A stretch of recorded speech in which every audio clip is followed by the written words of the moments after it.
Hey everybody, Jay Schlansky here from the Fifth Trooper Network. I just want to take a moment to thank you for checking out this show. Did you know that over at thefifthtrooper.com we have tons of other content, including blogs, other podcasts, all kinds of stuff.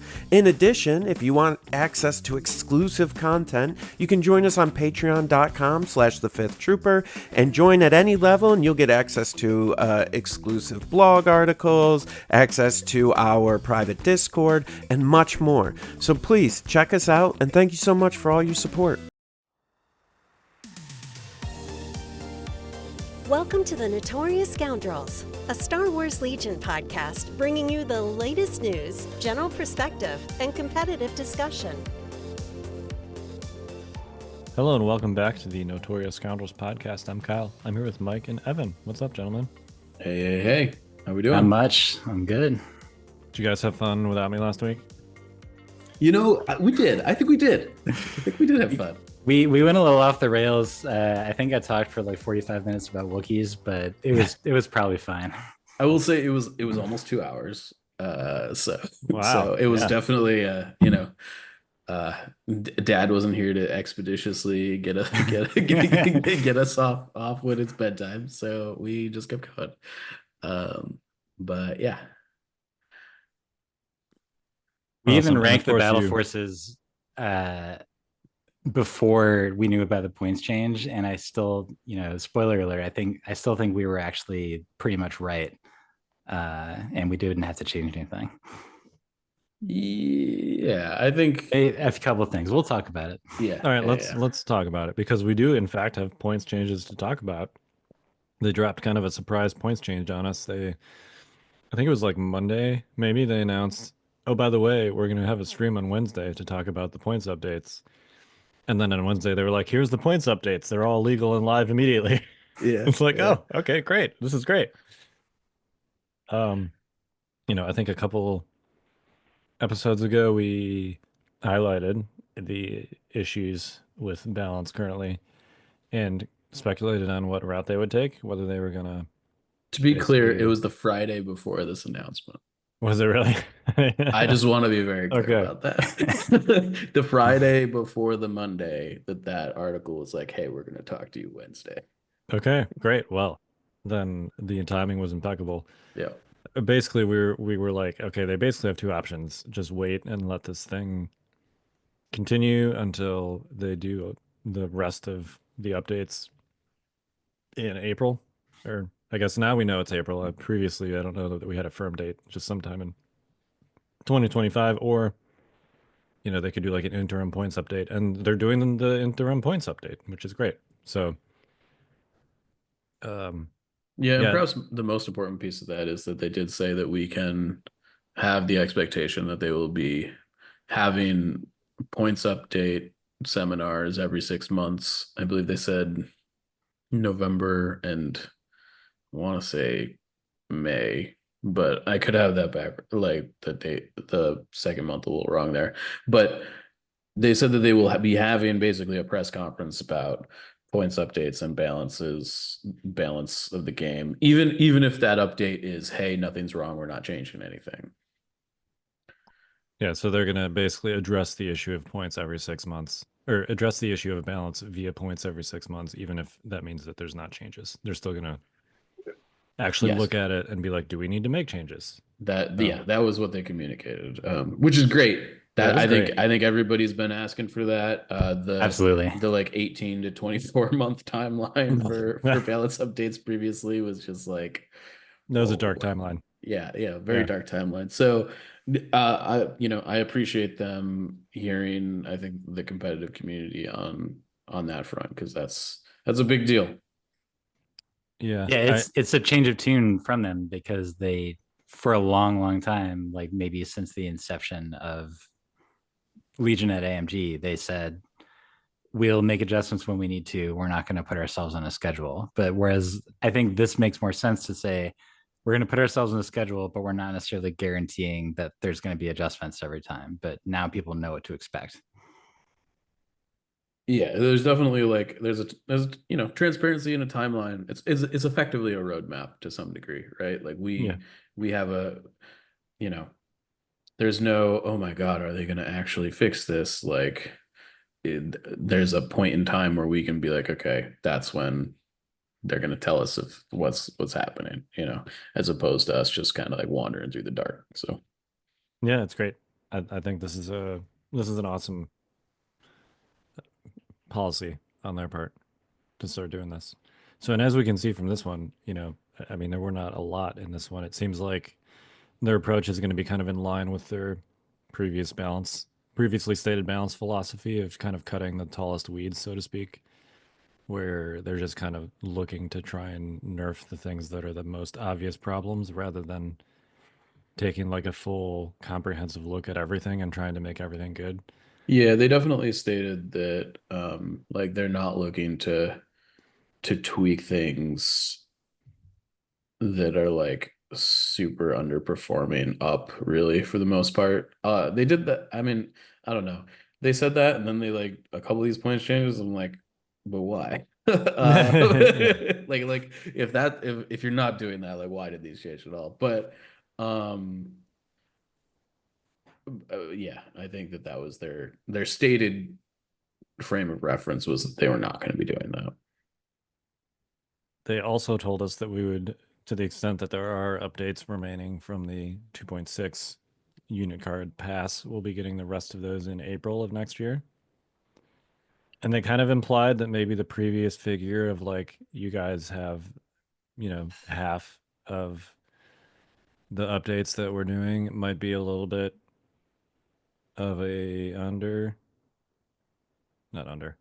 Like Essentially, we should expect that we actually do in fact have the majority of the updates, and what's coming in April is not going to be like, you know, the same quantity of stuff that we got yeah, already. they basically said you'll get half the unit cards, but most of the changes are art related as opposed to rules related. Like, Yeah. um, so And don't expect every unit to change, I think was the kind of the takeaway there. yes, it definitely felt like they were attempting to manage expectations.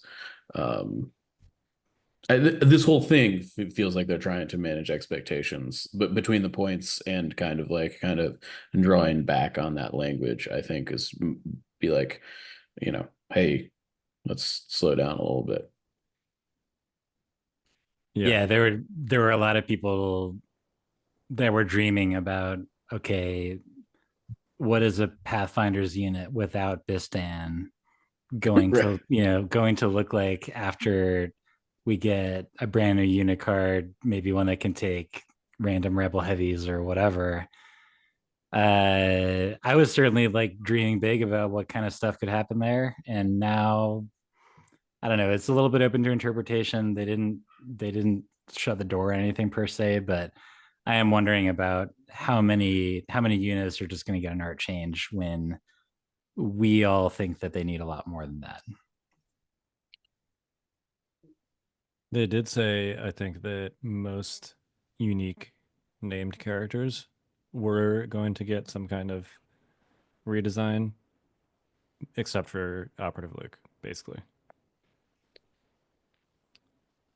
I think that's close to a direct quote from the stream. So we can certainly expect at least that, to the extent that there are remaining named characters that have not been changed yet, they'll probably be getting something. But of course, we don't know what that is yet. So, and They've I'm mentioned Lando and Callus yeah, directly, and that's all we really know. yeah. I'm hoping Palp gets some changes because I love me some Emperor Palpatine, and he got nerfed in this balance update. But did he get a new unit card already? No, No, He did not. Okay. All right. yeah. So I'm holding out hope that he's gonna get a new unit card to offset what I think is the first thing that we should talk about, Okay. Natural Speed which is 3. which is actually not at speed 3. Yeah, I would take speed 2. That'd be nice. He's so slow. Yeah. Um, yeah. So the first thing is actually not a points change. There was one rules change in this update, and it was that steady, charge, and relentless cannot be used when it is not that unit's activation. So Yoda fans, what do you guys think? Yo, I have look, I feel like this feel like it's personal. I spent like 20 minutes talking about Yoda and the Wookiee Battle Force last week, and you can throw away about like half of what I said. Well, here's the thing. It's tough. I mean, so this change looks specifically like it is targeting the Yoda Bad Batch combo. Mm-hmm.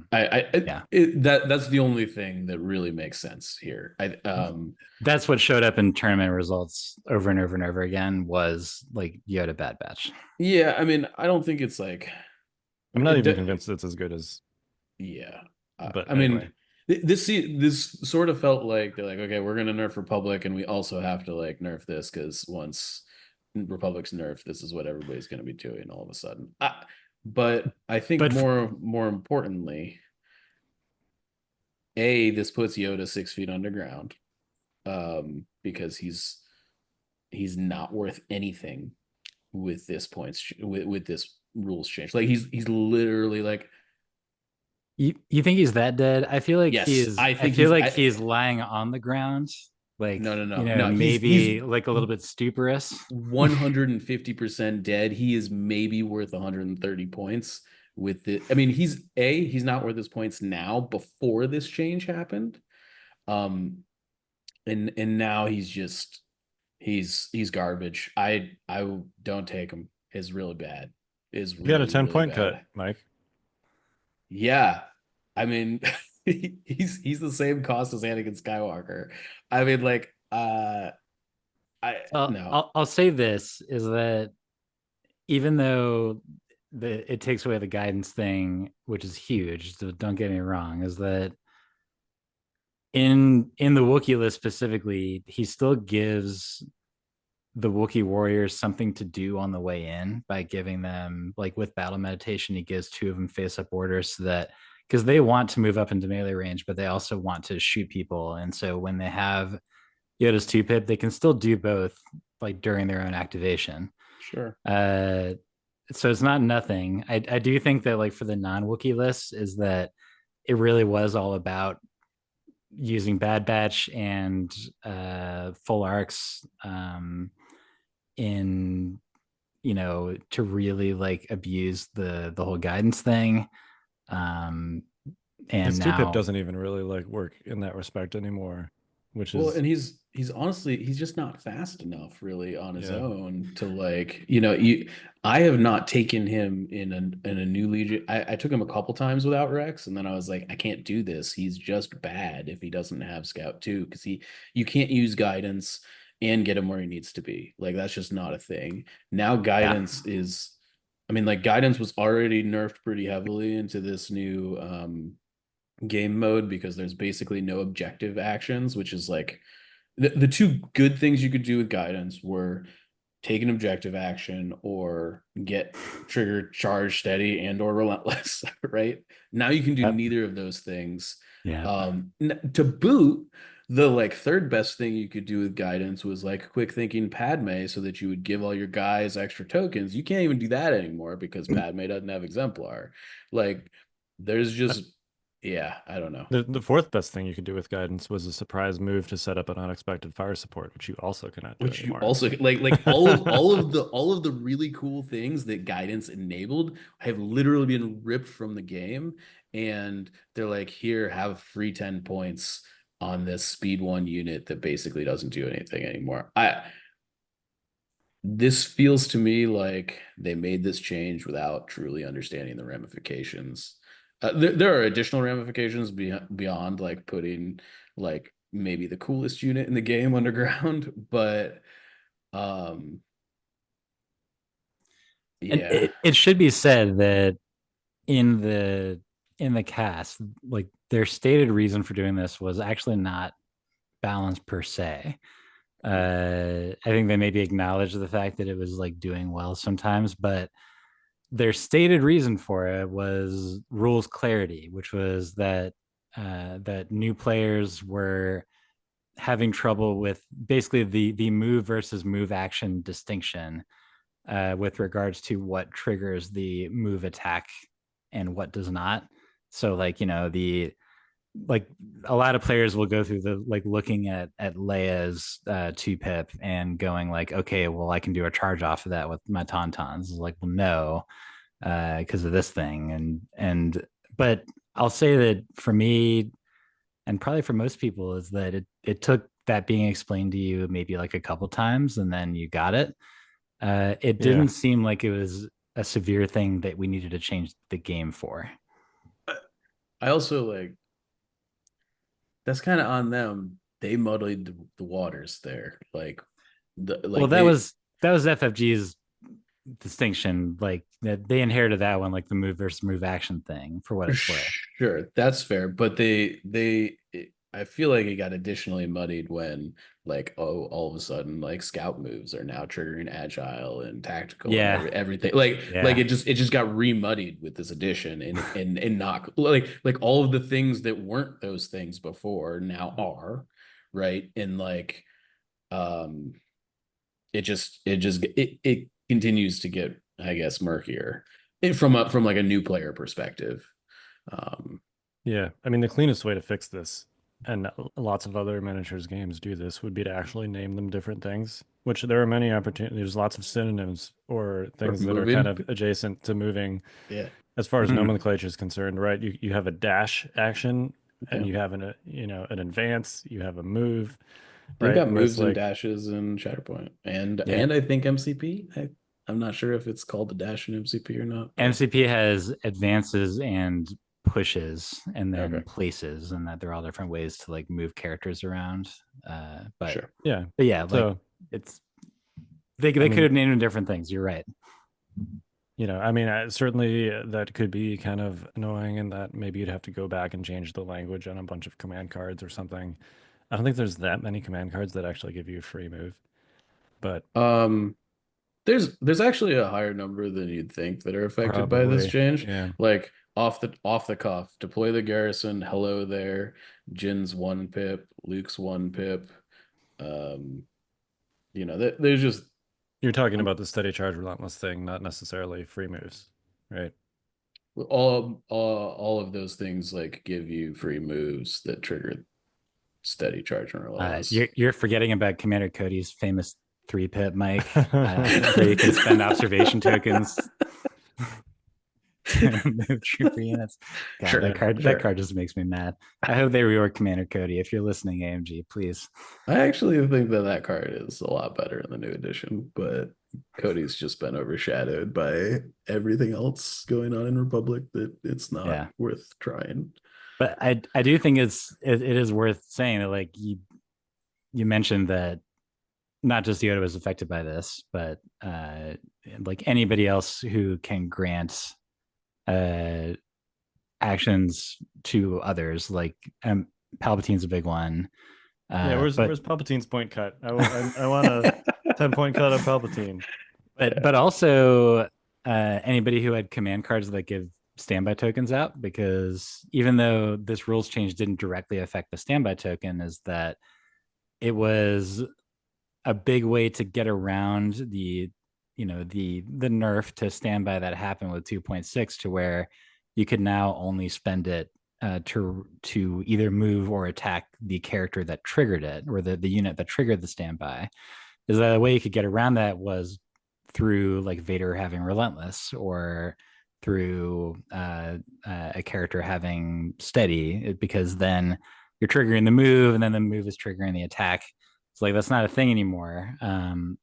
And that's especially rough for any command card that triggered or that gave standby tokens that were being used for melee characters specifically. Because if you think of a character like Vader being given a standby by Krennic's 2-pip, or Luke being given a standby by Lando's 2-pip, or the one that makes me the most sad, selfishly, I guess, is Obi-Wan getting the standby from Hello There, which can now be dealt with by the unit he's engaged with withdrawing, and then he can move into them and do nothing instead of moving into them and charging now. And then also the fact that sometimes Jedi would take standby tokens after engaging with the unit in order to be safe, and then also to make it so that withdrawing would not be without a cost. Yep. And that's not a tactic you can use anymore. So all those various units and strategies also got hit by this change. Yeah, I actually think it's a huge nerf to Jedi in general. Yeah. I don't know. I'm not really sure what that option and choice is worth. It's like one of those things that you do like once in like 8 games or something. Some Force users depends like on which Force user it is. Some Force users not every more, game, but it's not every game. I would say like Maul does it all the time because of how Juyo works. But yeah, it matters less with Maul because he doesn't natively have Charger allowance, right? Sure. Yeah, that's true. So it actually doesn't matter at all with Maul. Yeah, I actually but think he does do the standby thing a lot. He does. But it was already kind of bad with him. Yeah. like just I'd because say he didn't it probably have matters most for operative Luke. Because since he has disengage, that's a pretty common operative Luke tactic, because you could, you could spend your standby to just move out from the unit that you're in melee with on some other random unit's activation and then do the standby attack thing, which now you can't. So I mean, I think it's actually a bigger deal on Commander Vader, who gets rooted in place and often has to take a standby to like be relevant at all. and because it in his case, it allows you to kind of circumvent the immobilized token timing from burst exactly. Speed. Yeah. They were both sort of double hit because Vader was often being paired with Krennic, and so now Krennic's 2-pip is or not going to be as good. Or yeah, sure. Why not? I loved that combo. It was great. Yeah. And then for Luke is that serve your master well naturally is also hurt by this, is that he can't scooch Bad Batch around to get another move attack. So yeah. I strongly hope this is reverted. They've done a lot of things that I have disagreed with that I'm like okay with, like 3 months down the line. I feel pretty confident this is not I'm never gonna be in the this is okay camp. This is just kind of like taking cool things out of the game, and that doesn't feel great. To clarify something that's actually really not that difficult to wrap your brain around. This is like, okay, you've played like 10 games, like you get it, like no big deal anymore type thing. I don't know. All right. Yeah, I'm just sad that Palpatine didn't get his point cut. And that's one of the things that made me suspicious that this was. I mean, I hear you, Evan, that you said their stated reason was for rules clarification, but the fact that this affects so many units and the only unit that got a compensating reduction was Yoda tells me that they were definitely like at least very strongly thinking about the Yoda Bad Batch thing when they made this rule change. Totally. I agree. The fact that this interaction has been in the game for what, 6 years? For the entire life of the game. Yes. Yeah. And yeah, I mean, Vader is taking have standbys worked out of the same way, for that entire time period. And AMG has had this game for what, I guess 3 to 4 years now at this point. So those are all like hints to me that, even if this was significantly for rules clarity reasons, it was also at least significantly for Yoda Bad Batch reasons. Yeah. So, and I feel like there were probably more targeted ways to fix, if indeed that is a problem, that interaction. Yeah. But anyway, feels like a big collateral damage change to me. Totally. I mean, it's worth noting that I don't know, the 5s unit is also pretty good with Yoda too. And yes, I don't know. You can get some really big nasty dice pools with being able to like double your core units that you couldn't get before and stuff like that.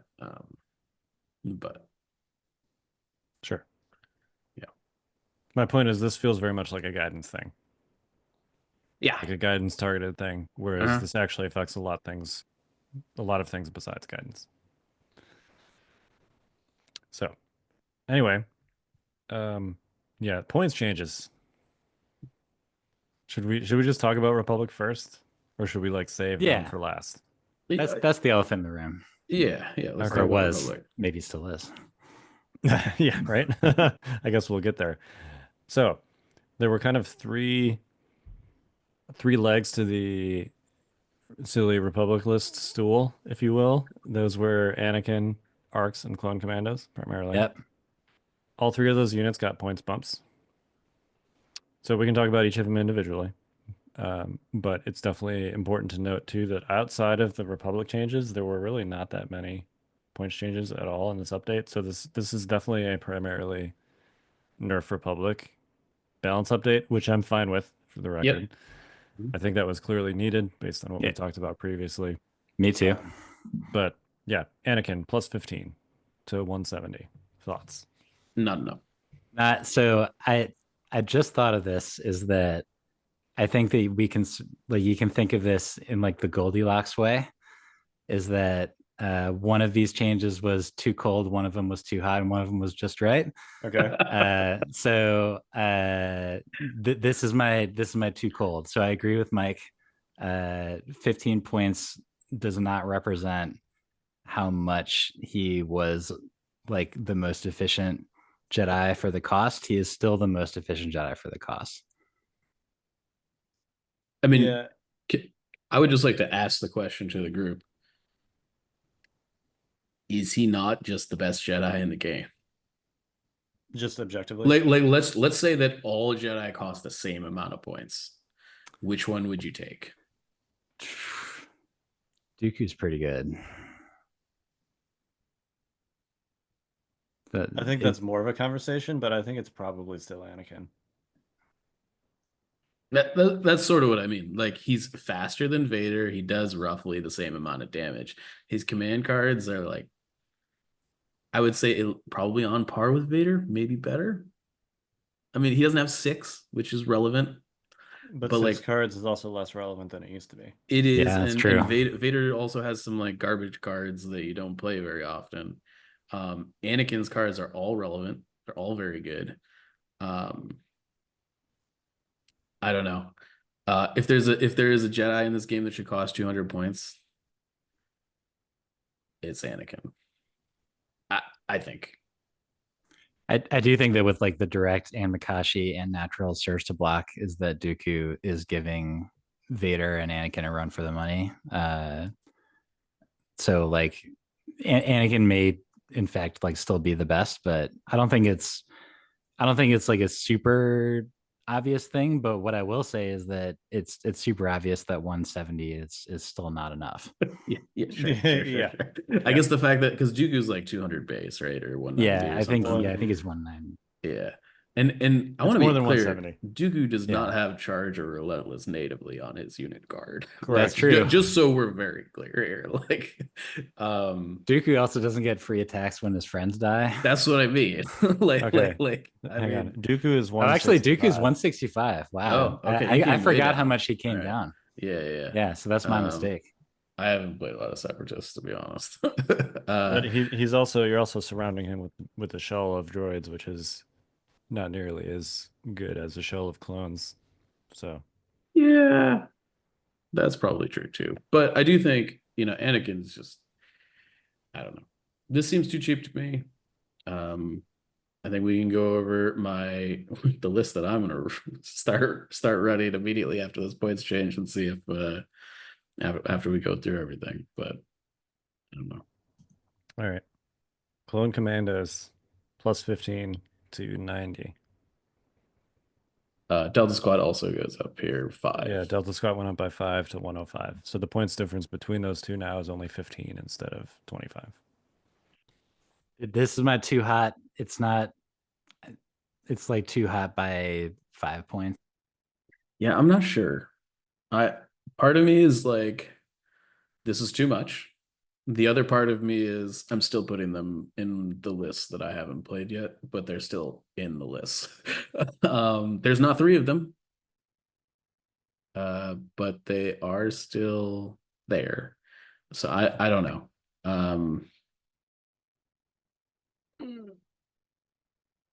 I'm sort of I'm gonna hold on calling judgment on whether this is too hot or not. Are you still taking uplinks? I am probably not. No. And he's back. And Hey, I'm he's back. back. Yeah, Sorry I about froze that. for a second there. I was briefly impressed that you were holding the exact same. I was too. I was like, man, man. well done, well done. Yeah, no, I think I'm gonna hold my judgment on Clone Commandos being too hot. Yeah, I think for most people, you probably still take. You definitely. I don't want to say definitely. You probably still take 2, and you just cut the uplinks. And you can also still take 3 and just cut the uplinks, and then find your 15 points somewhere else, basically. I want to try Delta because not like getting the aim every time, regardless of where your orders are going. It seems good, but I'd have to try it. I've I gotten so addicted to the regular commandos that I admittedly haven't really played Delta a lot. That's for I don't. I think I put Delta on the table like once or twice. It's just like they're not worth their points. In contrast to regular commandos before, I think it's more of a conversation now. Yeah, it's hard to say. I mean, 105 points still feels like a lot for a unit that has 4 wounds, even Yeah. though Katarn gets you a long way in terms of survivability. Yeah, That's still a lot of points for a 4 wound unit. it is. Okay, now for the third leg of the stool, our troopers +6, and notably also relevant to this, the Clone Commander Squad Leader upgrade +8 to 30, and our Trooper Strike Teams +2 to 26.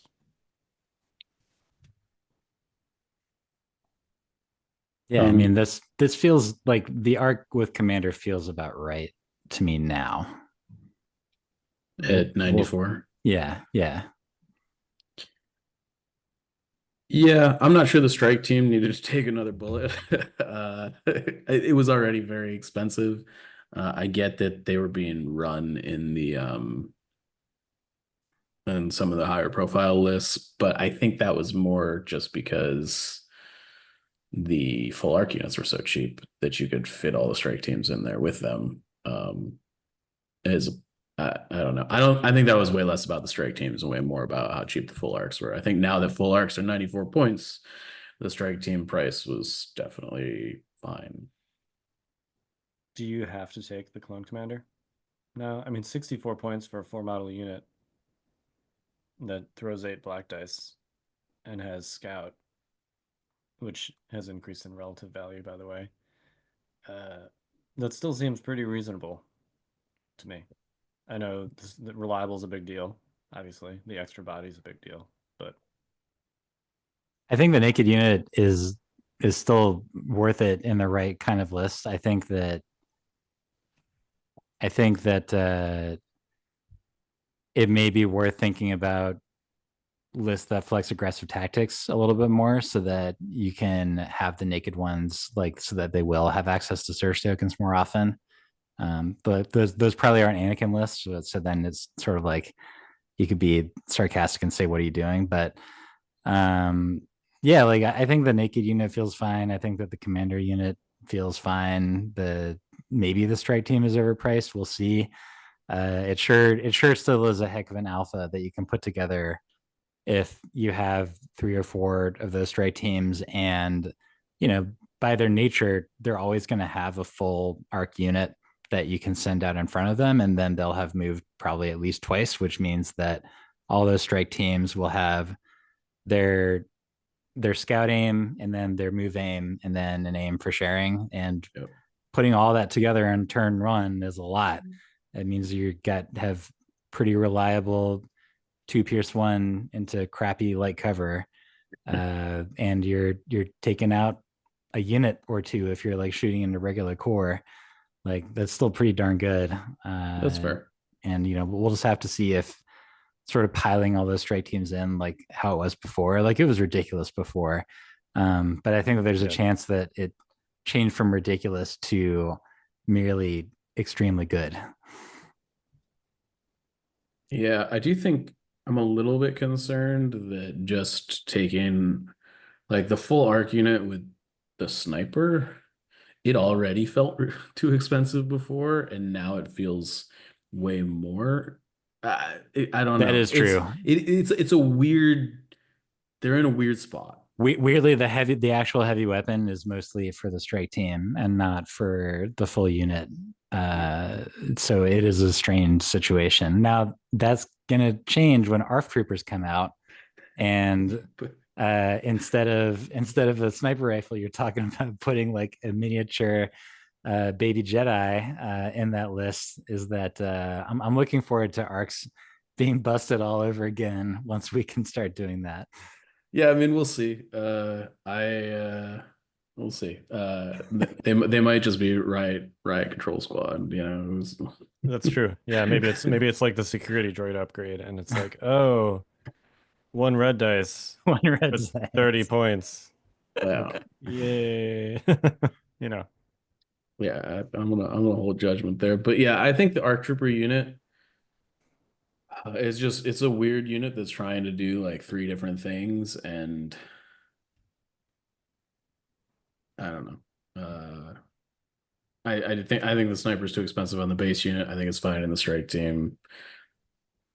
I'm a little sad for the clone commander getting the 8-point bump because I think it's like a situation where you always take him in arcs, but you never take him anywhere else already because he was way too expensive in other Yeah. units as he was, and now he's even more expensive by a lot. So like this person, the squad leader upgrade, like you're never taking him in any other squad other than arcs right now.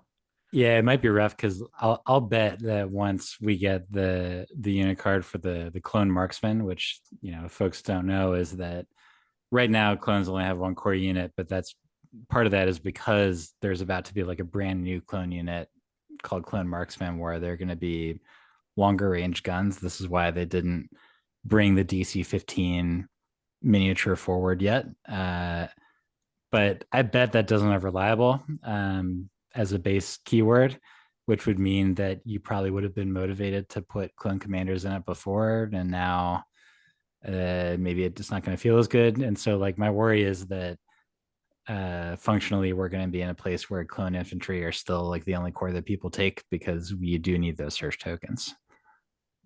Yeah, and I also think this is not something that's really been brought up at all.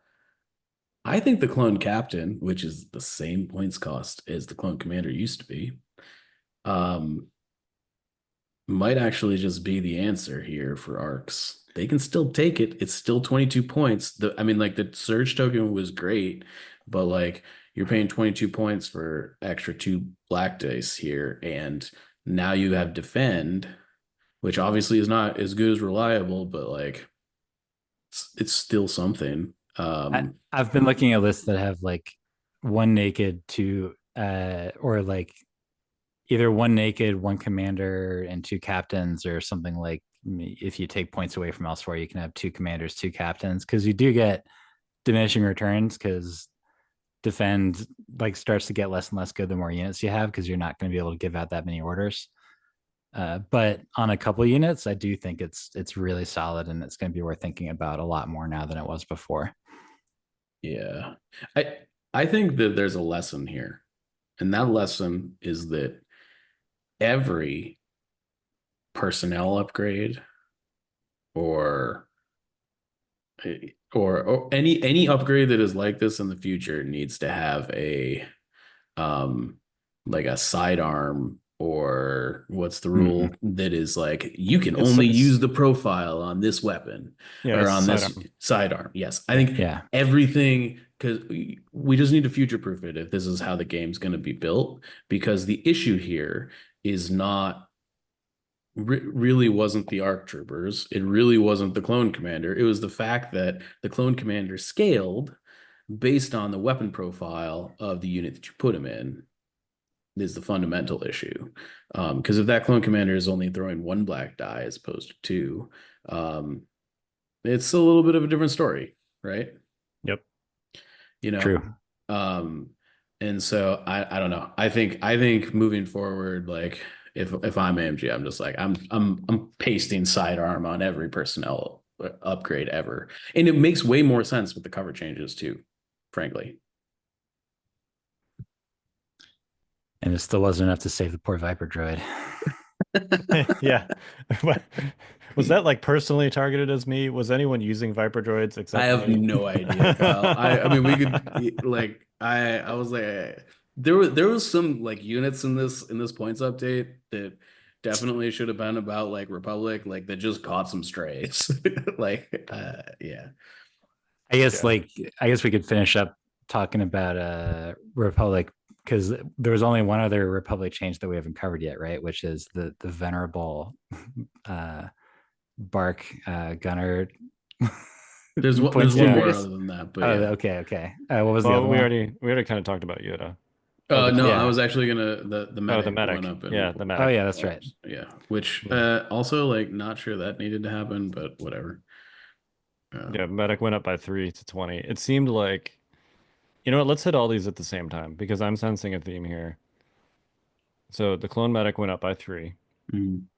The separatist PK worker droid, which I think is the most relevant of these, went up by 10 10. to 22.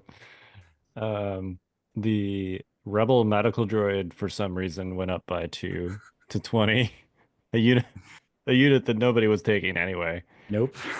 Literally nobody. And it's slightly more common. The Empire version of the medical droid went up by 3 to 22. So it seems like they were kind of just hitting treat and the droid version of treat across the board. Yeah, I mean, I think the takeaway for me here for not only the droids, but all of these changes in general was that they basically took like 3 or 4 lists that were doing well and basically aced them. And I think like we've seen the Vader Immortal thing. We've seen kind of like the all repair droids and the B2 lists. Yep. And I It think just won a GT a couple days ago, by the way. yeah, and I think if you're a developer and you're looking at that, you're like, okay, well, clearly it's a problem. People spamming like treat general or repair generally. Let's just rip the band-aid off and make it so that like it's just harder to do before it gets out of hand in other places too. Is what this looks like to me. Yeah, and I think yeah, droids were spamming the PKs the most out of anybody. And then probably like the second most actually was the Vader Immortalist specifically, but that was really one subtype of Empire list. For droids, like every list was tossing PKs in there. Like, Well, I mean, they were absurdly yeah, They were, yeah. this is fair. This is a fair adjustment. yeah. The adjustment needed to happen. I'm not sure that it needed to be 10, which Sure. almost we literally doubles the cost of a unit. I can't think of an upgrade like this besides, I guess, recon intel technically from, pre 2.6, 2.6, almost doubled in cost, more than doubled in cost. How about quadrupled? Yeah, I was gonna say it's quadruple. Now it's going to be up to quadruple. Other than that one upgrade, I don't think that there's another upgrade that, like on a percentage basis, that had such a huge. What was aggressive Awesome. tactics originally? It was 10, right? That is a good question. I think it might have been 5. Oh wow. Yeah, I don't. I mean that could be another one. The point is, it's a short list, and I'm not sure that the PK droid was deserving of that kind of attention. Sure. But I guess we'll see if people still take him or not. 22 points for these PK worker droids is a lot. I don't know if it's too much or not. I guess we'll see. It feels like too much to me as somebody that was running them a lot, but I'm obviously not totally unbiased in that. It feels like it's more like So, it's a thing you take 1 or 2 of now, right? yeah. I think it's still worth it in B2 spam to like keep up your momentum. I think that it's like a bigger question for like, your double snail list, does it really need 44 points of repair droids in there? or are you just gonna just like dodge the hell up and try to keep your snails from dying in the first place? I feel like repair droids are kind of overkill on snails anyway. Like they're really hard to kill, Yeah, even when you're not repairing them. they I were think probably using them for the B2s in that list anyway. the B2s and if you had any BXs or Magnus. Yeah. So yeah, the on B2s, the PK is 22 now. You can get like a normal super battle droid for 18 for 4 points less, who essentially Gives you because 2 more health and makes your offense better. right, because the PK droid, since it has a wound value on its card, it only gives you 1 health and then it gives Right. you 2 repair. So depending on how you want to look at it, that's like 3 extra health, except 2 of those health are timing sensitive, right? Yeah. Whereas for 4 points less, you can get 2 health, but also more guns. And that 2 health is just like raw, straight up extra health on top that you don't have to take actions to use and is not timing sensitive. So unless I'm taking, the double sized squad, which if you were doing that, you weren't taking the PK droid anyway because it's the same slot. I think I'd rather just have the extra B2 for 18 points and save 4 points. I think you're Personally. right, which is good because B2s are really easy to find on store shelves. And so, if you need to buff out your collection, it's like there's never been a better time. Well, I also think that it's relevant here that like B2s were not the best things that B2s were putting back, right? Like they were repairing Magna Guards and BX droids and snail tanks and like you know, Sure. That list that just won was Grievous, 4 Magnas, and 4 B2s, and the B2s all had PKs on them. Yeah. It's like sort of a beautiful simplicity. Yeah. That is now 40 points more expensive because that would have been like with the old points because they don't take effect until this weekend. Yeah. So like I actually like kind of love it. But yeah, those PKs were just getting a ton of value in that list. And yeah, I mean, look, they needed to go up. Yeah, they needed to go up. I'm not sure 10. This might. I feel probably the same way about these guys that Evan, you maybe feel about the Commandos. That like it was obviously a problem. They might have hit it a little bit too hard with the stick. Mm-hmm. We'll see. Okay, we do have one more Republic change to round out this though. Where did this come from, man? I don't know because this clearly seems to me to be in the category of like this unit is bad. We should try and make it a little bit better. But there's, like 20 other units in this category that they didn't touch. So I'm wondering why Barks got specifically called out as needing a little bit of love. The best part about it is that I don't think it actually changes anything. I'm looking at these points costs and like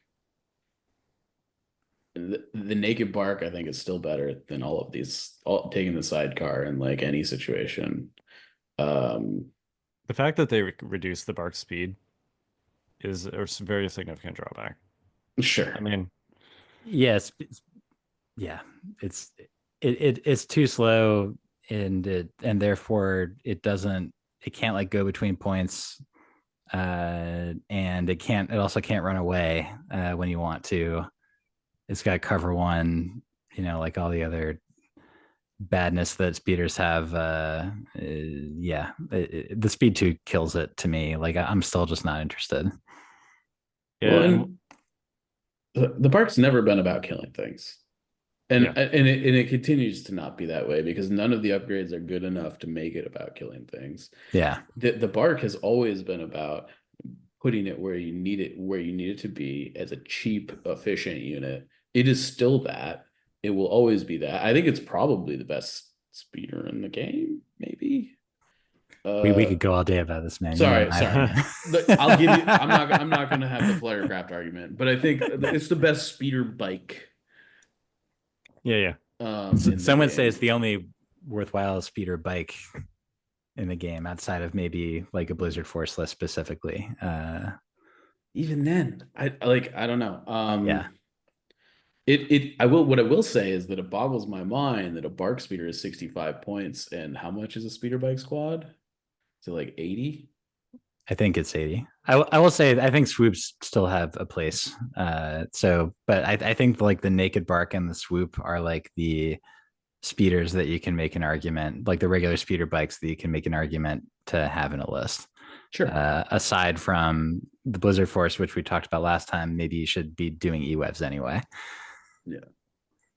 Yeah, Staps and Z74Z speeder bikes are both 80.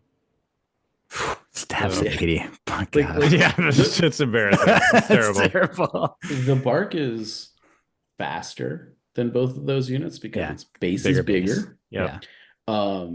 It is more durable than both of those units. It's got red saves. It's way more durable. It's not particularly close. It doesn't lose dice with damage. Exactly. And it doesn't degrade.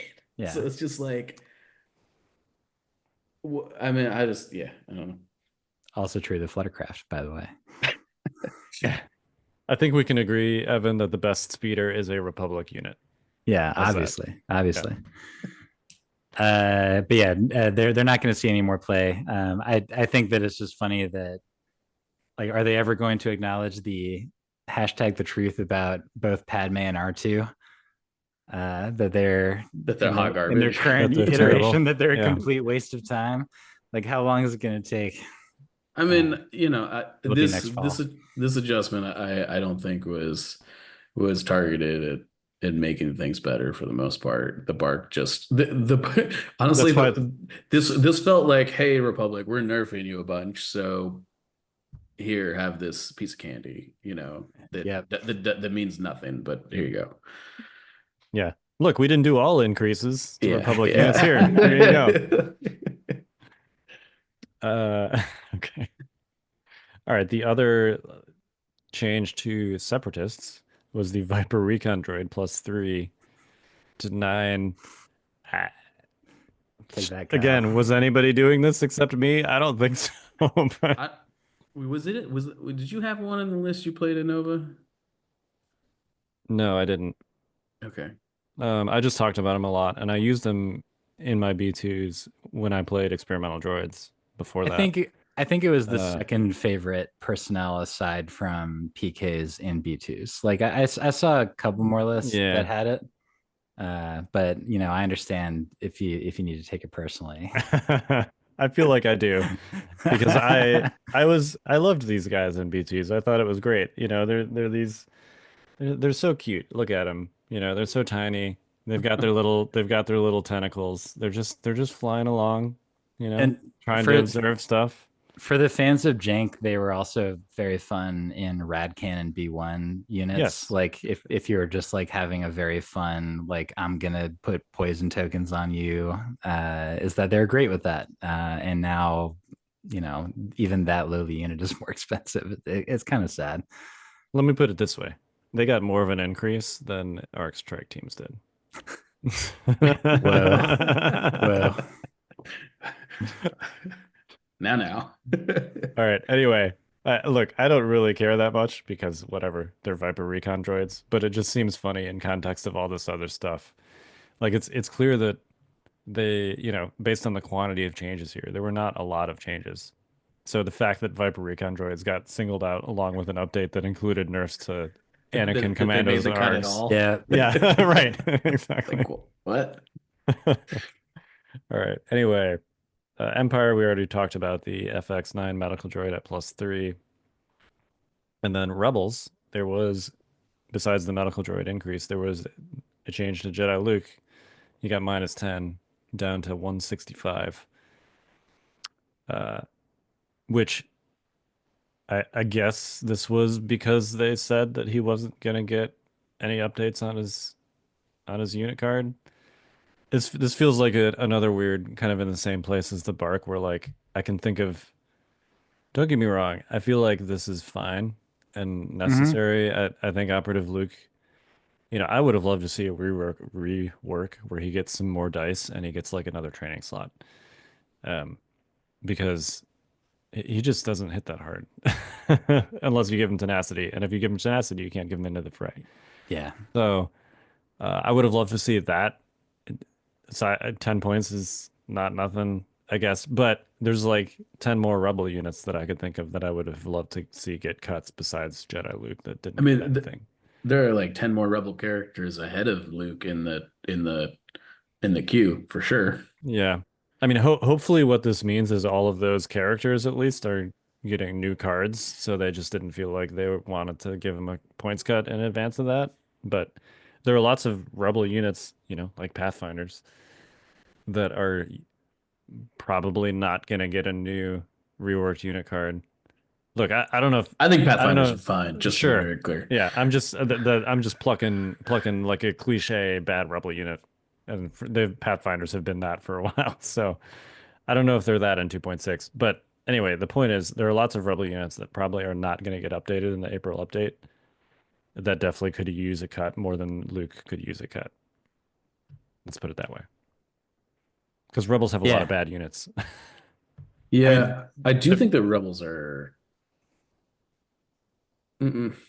I think Rebels are probably in a pretty good spot after this update, in that I think there's a couple Rebel lists floating around out there that actually can put the hurt on Republic pretty badly. They were already sort of like kind of treading water against the better Republic lists, and I think they're there. There's a few lists that had been, like almost at the surface, but that they would just continually get beat down by either the Anakin Quad Strike or just like a standard Anakin Commando list, is like by just the fact that Republic was so ridiculous, and that now, even though Op Luke was the only thing that actually changed, is that the Rebels came away from this with they got the least amount of damage. Maybe we can talk about Shadow Collective in a second, but the other three factions with the Empire, it's the Vader Immortal list, but they got some significant stuff with the standby change and the FX9 going up. But the Rebel Hero Hammer lists, again, nobody was running the 2-1Bs anyway. And so they were the ones who got away from all this, like without really anything that's currently competitive getting worse, aside from if they were using recon intels a lot. And I don't really even think they were anyway.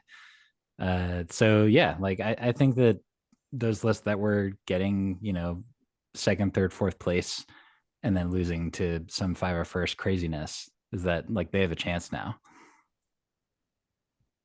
They definitely, somebody said duck, and they were the only ones that ducked, and everybody else got hit by the swinging beam kind of a thing. So, and Shadow Collective was already like passed out on the ground. So right? Yeah. So all right. Hold up. You're calling out Shadow Collective. I don't think this is fair. I actually think Shadow Collective and Rebels are the most buffed by these changes, just by the fact of the matter that we're going to see less clone commandos on the table, which means less high velocity, which means pikes and rebel troopers. No, I think it's an open question on if it was enough to take them completely off the table or make them scarce enough that those things become good again. But there is an opportunity here for those things to actually be things that you want to put in your lists, because you can spend your dodge tokens again. Yeah. So I think that if that is true, that clone commandos take a back seat, both of those things get much better. Shadow Collective gets, I'm not, infinitely is maybe the wrong word, but pikes were unplayable. Yes. And now they might very well be playable, simply by the fact that the commandos are not going to be everywhere. Yeah. So yeah, I don't know, but I do think I think Shadow Collective is actually coming out. Yes, they didn't get any changes in either direction, but I do think that they're coming out way ahead of where they were a week ago. Yeah, I mean, that is true. I guess like since Rebels were already on the cusp and Shadow Collective were, they, as far as I know, they still have not made a top 8 in a GT. And a big part of that is that not a ton of people are playing them, but they just have farther to climb. So that's why I'm still a little bit doubtful, but we will see. That's fair. I think it's tough when they're, a 50% of their rosters was basically unplayable. With that, I don't know. The thing that I think was also important there is like the things that supported Black Sun stuff also got significantly worse in 2.6, right? So it was like, okay, you can't really do the Black Sun thing anymore, but the other thing you're trying to do is also invalidated because you've got clone commandos. So at least now they're going to be able to, I think, try the other thing. Yeah. Now you can try Mandos plus Pikes, which I think is worth a shot. Yeah, Shadow Collective Mandos are decent. Mm-hmm. And honestly, that Pike Disruptor is like pretty good with the new rules. Yeah. Red, black, black. You know, if you're taking a capo with the surge token, generally you got like an aim lying around from 8 or whatever. Like that's range 4. Yeah. That's a good guy. That's fair. All right. Should we hit the neutral upgrades? Close this out with neutral upgrades?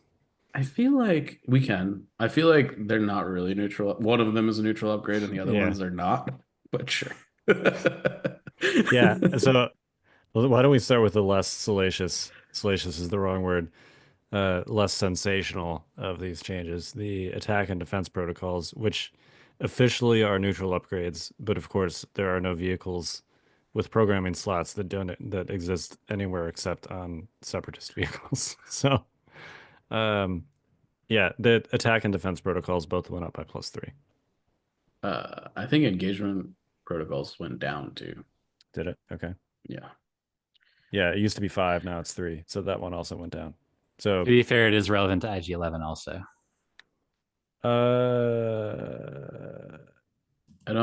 I think his is, no, it's different protocols. Never mind. These ones are all vehicle only. Yeah, that's right. Yeah, he does have a programming slot, but it's for that bounty / yeah, that's right. nurse droid thing. Yeah, I mean this has EXD, infinitely dodging, nimble. Yeah. Snails written all over it. I mean, I think we've seen attack protocols be good. I mean, attack protocols got a lot better when they got exemplar. Well, and with the AI changes, right? I mean, both of these upgrades used to have pretty significant drawbacks with respect to the AI that was printed on them. But now that AI is just so much easier to avoid, it's essentially just straight up benefit. You know, I remember back when Spider Droids first came out, it was like, okay, well, the default on these should be engage protocols because you probably don't have enough face ups to hand out.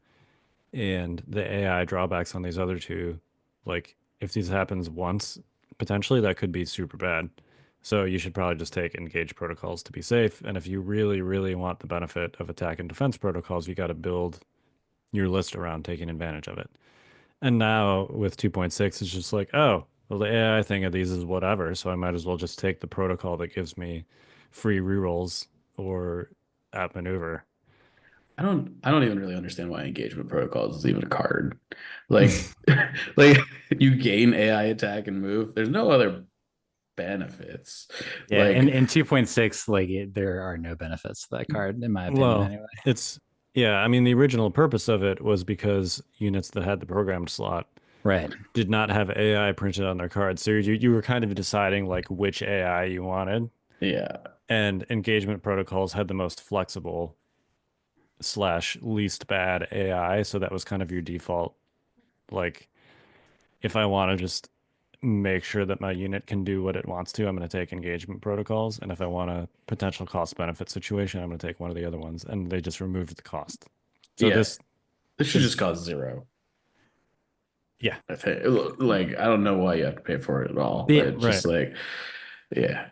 Basically, I mean, this feels, again, just like with the Yoda Bad Batch thing, it feels like, you know, EXD was probably on their minds when they made this change, but, you know, they could have taken the EXD snail cost up by 5, and I don't think that many people would have really batted an eye, because then you'd functionally have the same change to that list, but then you wouldn't like bring down the spider droid, which is what ends up happening. And the spider droid was actually in a good place. It felt like it was basically a perfectly balanced unit, the way that it had been before this change. And now I don't know, like it now it feels like it got more expensive for not a great reason. So I feel like it's tough that they did programming instead of just hitting the snail droid. Yeah, although this could be a little bit preemptive for crab droids because crab droids also have a programming slot in our vehicle. And they're going to be in every list ever. They're going to be very good. Yeah, right.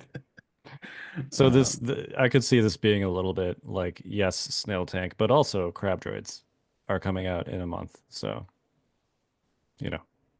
we'll see. Yeah, I don't have a lot of quibbles with this one. It seems to bring these upgrades in line with how they function in 2.6 anyway. So, yeah, I think they could have gone even a little bit more than +3 on these, frankly. I think it's still kind of a no-brainer to take either attack or defense protocols instead of engagement protocols.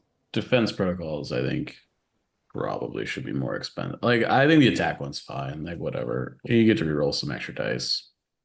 Okay. The nimble outmaneuver, dodge, armor thing is like not fun. Yeah. Like it is. Yeah. I don't know. All right. Recon Intel +3 up to 8, which, as noted previously, is quadruple the original cost of this card. I mean, I think it might not be enough.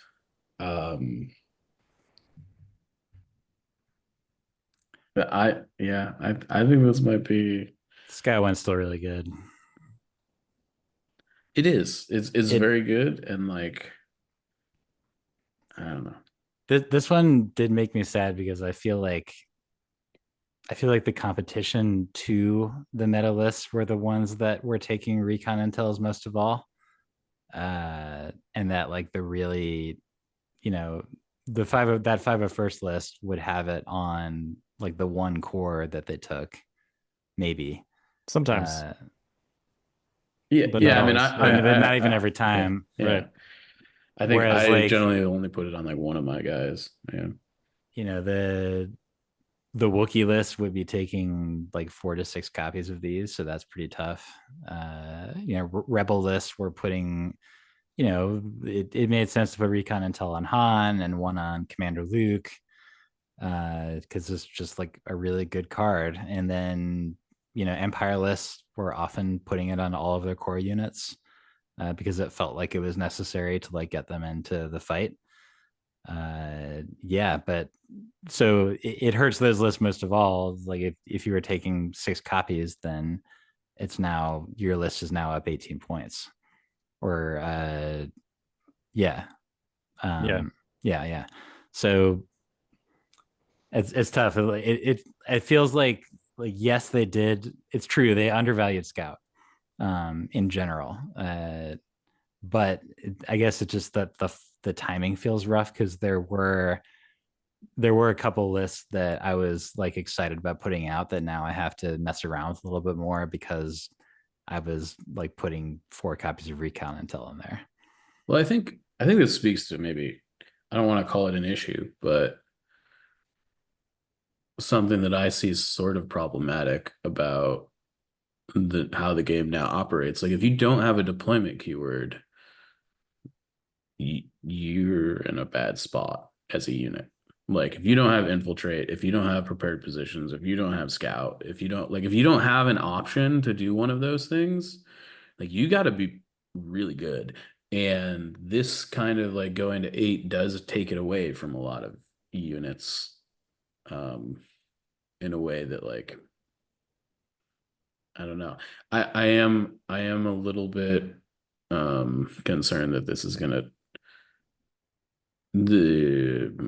rather than like making the meta more diverse, I think it's gonna make it less diverse. Yeah, this could be a situation where it's not just as simple as looking at, well, this is a very popular upgrade, therefore it's too good and we should increase the cost. It's more like, this is a very popular upgrade because it allows units that cannot pass that litmus test for existing in a useful way. It allows them to pay some points and pass it, basically. And it's the only thing that does anything like what it does, right? There's no upgrade that gives you infiltrate.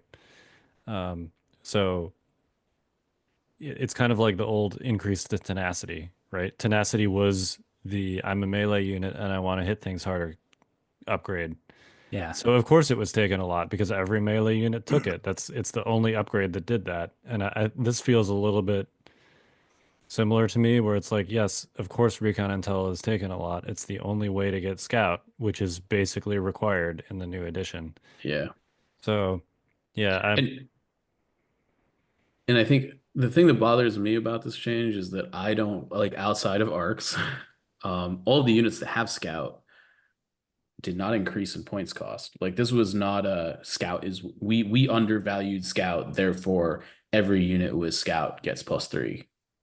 This was only units that don't have scout already have to pay an additional premium. And I think that just increases it. Like the difference between those units should still only be 5 points, not 8, as far as how they're valued. it's a substantial relative usefulness increase in units that already have scout, and those units were already, passing that test, right? They were already units that you were taking. Sleeper cell was already good. Right. Right. Yeah, these are the units that are already being put on the table, which are now just going to be put on the table more often because you can't put the units that don't have it on the table as often because you can't pay for it as much, right? So yeah, this felt like, oh, we've got like an idea that there's like an issue going on here, but I'm not sure that this actually attacks the problem in the way that they wanted to. Yeah, maybe a little bit of a monkey paw situation. A monkey paw situation? Yeah, monkey paw from The Simpsons, Yeah, where it's like you make a wish. every wish is like cursed to work in a way that you don't intend for it to work. Okay. So this is like, oh, scout's too good. Which thing gives out the most scout? Recon intel. Let's make it more expensive. But actually, what it does is it makes the units that were already good and already had scout even better than all the units that didn't have scout. Yeah. I mean, we'll have to wait to see how that shakes out, but Yeah. I suspect that is exactly what's going to happen. Yeah. Unless everybody just finds 20 points in their list to cut out so they can pay for their recon intels. Hey, how about forest dwellers still at 3 points? Still 3 points. Gives you a scout 1 and a dodge token. It's pretty good. Maybe it's like they're all these changes. They're telling us to buy more B2s to put them in your personnel slots, and they're telling us to go ahead and spend $500 in that Ewok army. Hey, just like you've been thinking about. Boil and Waxer did not go up in cost either. Oh man, Boil and Waxer. I mean, I may have forgotten that Waxer exists, first of all. I mostly forgot that Boil exists. Yeah, but they do both have scout. You're right. Yeah, I mean, yeah, you're totally right. And Rex is funny because he both lost and gained. Because like you always put recon intel on him. But he's getting, like, you're doing that to give him scout 2, and then now he's giving out scout 2 to other people, and it's more valuable now. So we'll see. I'm worried about units like, Imperial Royal Guards. Like, I hope that they get a new unit card. Me too. Right now, it's not great. They have to. Magna Guard is so much better, and they're basically like the same. They're like, they do the same thing. Like, I don't know. Yeah, they're the Emperor's personal guard. They're supposed to be awesome, and they're just a bunch of schmucks. Yeah. Yeah. They're basically B2s with like a little better dice now. Like, I think every time I get attacked by them, I'm like, wait, they surge hit, right? Nope. No, they don't. Nope. That's crazy. Yeah, it's embarrassing. The Emperor is going to execute them all after. Yeah, I hope that they get a new unit card, or they at least get some. Too soft. Yeah, right. Yeah, they are soft plastic. Man, I had to like rebend some of those electro staffs back when I first got my IRG, and I'm glad that's not a thing anymore. Yay, hard plastic.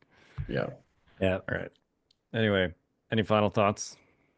Yes. I want to leave everybody with this today. It's 10 units. and it all still fits in a list. Okay. Okay, go on. Yep. Anakin Skywalker. Good stuff. Bad Batch. 5 clone Z6 units. Clone Commandos. Delta Squad. And a BARC speeder.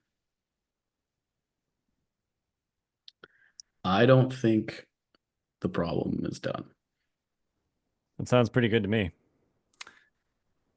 Yeah, or the other end of that is that 501st list, it now has one less strike team and maybe one less commando, which means that you're like putting more stuff elsewhere, but like you can still put together a heck of an alpha with like 1 commando and 4 strike teams and aim tokens everywhere. Like we'll see. I will admit that is the thing I'm going to be trying out first, is basically to, maybe it's because I just have no imagination, is just to kind of see what else, like what a slightly worse version of these Republic lists can do. I mean, is it, I mean, the 501st list is like 140 points more expensive, right? I haven't done the math on that one. It's definitely the one that got hit the most. It's 45 before any of the arc points changes. It's close to 140 points. Yeah. Okay. I just like, that's a big. That is a lot. that's not something you can just eat by cutting a strike team. It's a lot, but the value of getting good piercing alpha shots in Legion 2.6, either that or just like having a whole bunch of dice, which is what Tempest Force and XD, either way, is that like getting a big attrition hits in round 1, it just, that to me sort of feels like the hashtag the secret of Legion 2.6 so far. Sure. And so any list that can still do that is still going to be competitive. Yeah, I think it might be like a situation where that list is like, okay, we have to take Rex now instead of like Anakin, if it still wants to operate in a similar fashion, which I think Rex is probably, again with the scat increases and stuff, is probably still fine, Yep. So yep, we'll see. I'm sus that this is going to have the effect that we want, but I do think it is a step in the right direction. Yeah, and let's give 3 cheers for every 6 months, some kind of balance update. Yeah, bring it on. It's definitely moved. It's definitely moved the game overall in a better direction, balance wise. The relentless charge steady thing is like the change that made the game a little bit less fun for some people. So that one does still feel tough. But if you just think about the point stuff, even though you can kind of quibble and we can definitely make fun of some of the choices, like the BARC one is still the most hilarious to me, but it is going to move the game in a more balanced direction at the end of the day. It may not be perfect, but I don't think Republic's going to be winning 70% of GTs anymore. Yeah, is that a challenge? They'll bring it down to 65. No, we'll see. All right. Well, we are the Notorious Scoundrels. I'm Kyle. I'm Mike. I'm Evan. Stay fresh, cheese bags.